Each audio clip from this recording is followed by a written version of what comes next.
हैं 4 का चौका ले लेते हैं, मुझे प्लीज़ क्रम बताइएगा 4 का चौका का।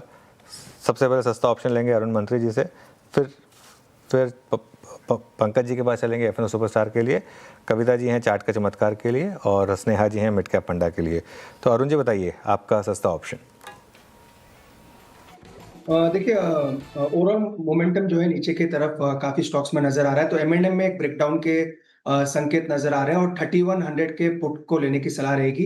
कहीं ना कहीं 3100 के नीचे मुझे लग रहा है स्टॉक जाना चाहिए, 60 रुपए के आसपास चल रहा है। 48 का स्टॉप लॉस लगाएं और 85 तक के टारगेट्स 3100 के पुट में देखने को मिल सकते हैं, तो 3100 के पुट को बाय करके चल सकते हैं। ओके, 3100 की पुट एम&एम की ऑटो के कोलैप्स को आप प्ले कर रहे हैं, फिर सुपरस्टार पंकज से पिक करते हैं। पंकज, क्या कॉल रहेगी आपकी? वीरेंद्र जी, मैं पोजिशनल पॉइंट ऑफ व्यू से इटरनल सेल करने की सलाह दूंगा। 246 के आसपास एक बहुत स्ट्रॉन्ग रेजिस्टेंस आ रहा है और कोलैप्स वहीं से होते हुए नजर आ रहा है, तो अभी 242 के करीब इसमें शॉर्ट करने की सलाह रहेगी।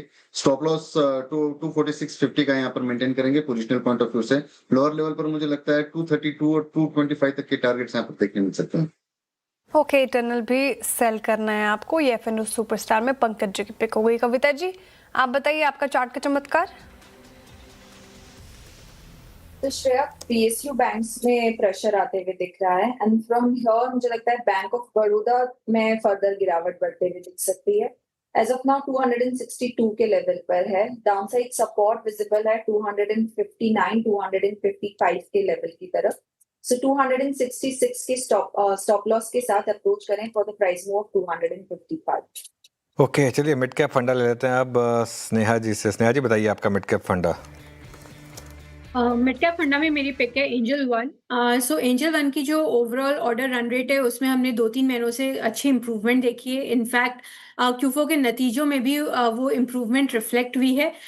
जो कंपनी अपनी जो डिस्काउंट ब्रोकिंग मॉडल है वहाँ से वो डाइवर्सिफाई कर रही है wealth management and credit and MTF business में।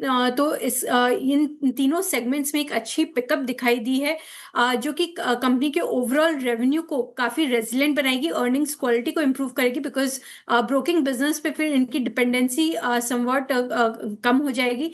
तो अर्निंग्स क्वालिटी इंप्रूव हो रही है, प्लस ऑटोमेशन ड्रिवन एफिशिएंसीज के कारण इनकी ऑपरेटिंग लेवरेज भी प्ले आउट हो रही है। तो एंजल वन को long term point of view से नजर रख सकते हैं। इसमें टारगेट प्राइस हमारा बन रहा है 350 का।